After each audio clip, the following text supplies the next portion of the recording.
కళ్యాణ్ గారు ఎప్పుడో చెప్పారు, జనసేన రాజకీయాలు లేకుండా రెండు తెలుగు రాష్ట్రాలు ఉండవని ఆయన ఎప్పుడో చెప్పారు. దానిలో భాగంగా ఫస్ట్ రాష్ట్రాన్ని ఆంధ్రప్రదేశ్లో తన మార్కెంటో చూపించారు.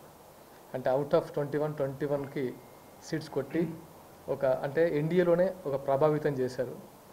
అలాగే తెలంగాణలో కూడా ఆయన మార్కు ఉంటుంది.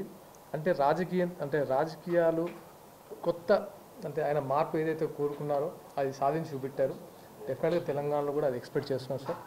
మున్ముందు అంటే ఇప్పుడు చాలా తక్కువ టైం, ఆల్మోస్ట్ 1 మంత్లోనే కార్యాచరణ జరుగుతుంది.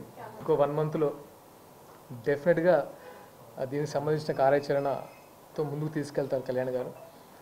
క్యాడర్ కూడా చాలా ఎక్స్పెక్ట్ చేస్తున్నారు. నాట్ ఓన్లీ దట్, తెలంగాణ వ్యాప్తంగా నాకు ఫోన్స్ వస్తున్నాయి, అంటే జాయినింగ్స్ అవ్వడానికి కానీ, అంటే జనసేన విజయం ఏదైతే ఉందో అది తెలుగు రాష్ట్రాలను కాదు, ఆల్మోస్ట్ టోటల్ భారతదేశంలో ఒక ప్రభావం చూపింది కళ్యాణ్ గారి రాజకీయ మార్క్. అండ్ ఆ హోప్తోనే తెలంగాణలో కూడా ఇలాంటి నాయకుడు కావాలి, ఇలాంటి నాయకత్వం మాకు కావాలని చాలామంది ఎక్స్పెక్ట్ చేస్తున్నారు. దానికి తగినట్టుగానే కార్యాచరణ ఉంటుంది. మున్ముందు డెఫినెట్గా జనసేన చాలా బలంగా తెలంగాణలో పార్టిసిపేట్ చేస్తుంది.